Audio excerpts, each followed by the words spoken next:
I have been asked on a couple of occasions my thoughts on the recent presidential election here in the United States.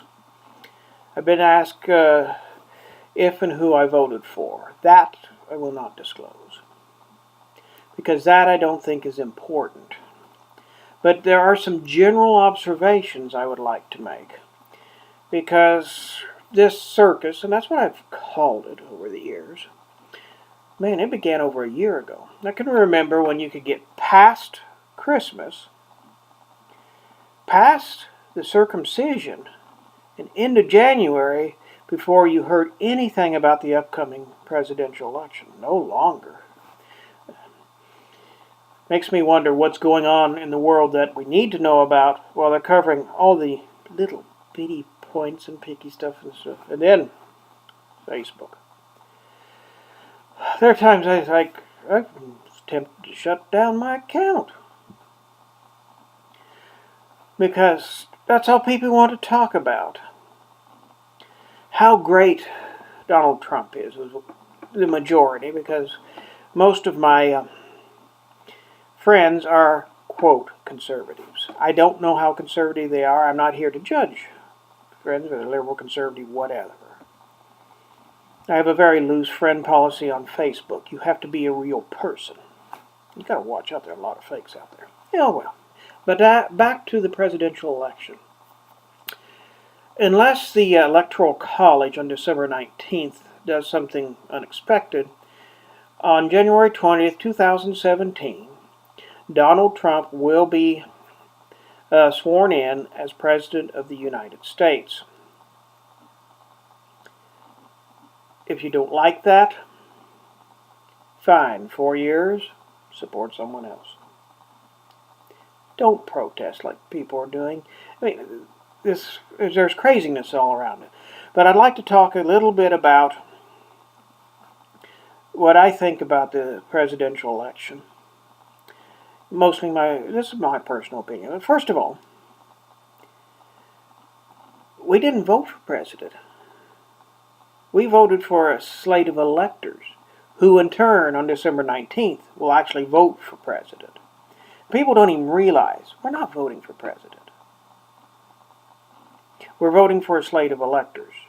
That's why a vote for Mickey Mouse doesn't do any good, because there's no slate of electors for Mickey Mouse. The only slates of electors in your state are for those who are actually named on the ballot.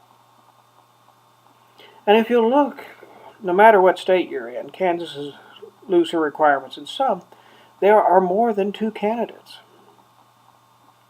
The two-party system is nowhere in the Constitution.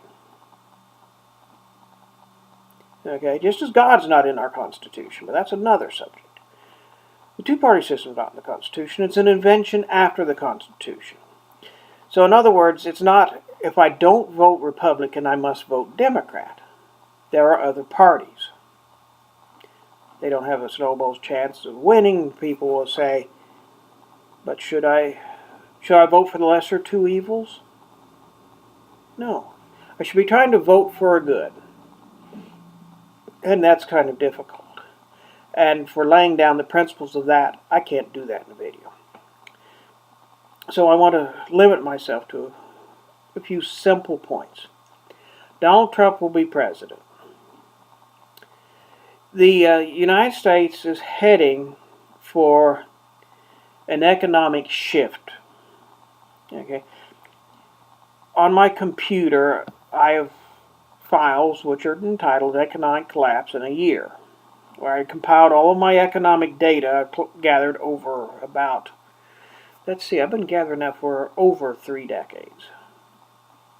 Okay, watching the economy. Now, the economy is also a separate video. And I probably will make one here in a minute about what I'm thinking will come on the economy. Well, Donald Trump is a businessman, for good or for ill. I know one of the things, he's taken 4 of his companies through bankruptcy. And they thought that was a bad thing. And I thought, hold it. He's dealing with a bankrupt country. I'm not going to bother trying to prove it. Just look up national debt, unfunded liabilities. You do the research. You tell me that we're not bankrupt. he is more qualified than anyone else who ran in the primaries, ran in the actual election itself on whatever party, to handle a bankrupt situation. So, can he handle it? We'll just find out.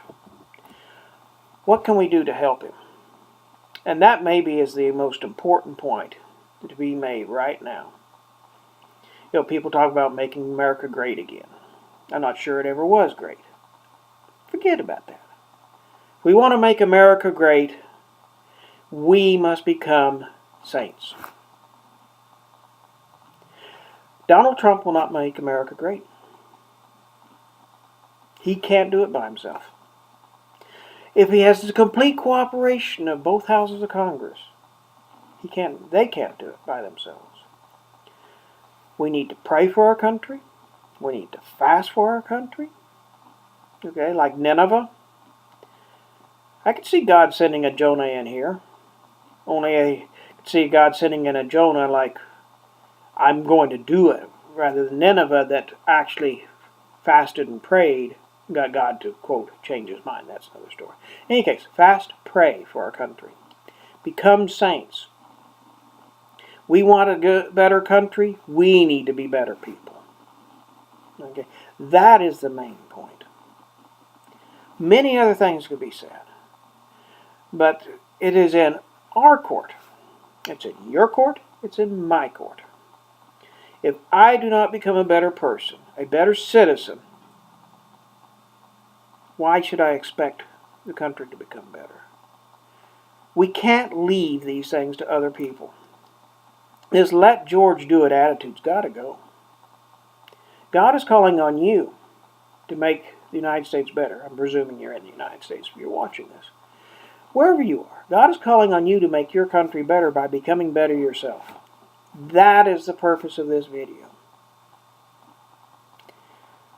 I could rattle on for hours, but that's a waste of time. I want to move on to positive things, not on to negative things. Because I'm not here to complain. I'm here to inspire people, to encourage people to become better people themselves. And if we all did that, all 6-7 trillion, or billion, 6-7 billion people on Earth. I must be preparing for my economic video when I get into trillions and quadrillions. Okay, if all 7 billion people on Earth, however many there are, if we all strove to be better, think what would happen. If we all conformed our will to Almighty God's will, think what would happen. But it begins with you. God bless you all.